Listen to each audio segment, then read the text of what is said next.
सवारीचा घेतला पावलांनी आम्हा वाळवंटी तुझी सावली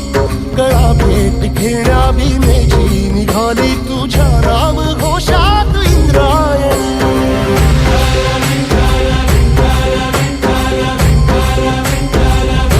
भिडे आसमंती ध्वजा वैष्णवांची उभी पंढरी आज नानावली तुझे नाव ओठी तुझे रूप ध्यानी जीवाला तुझी आस गा लागली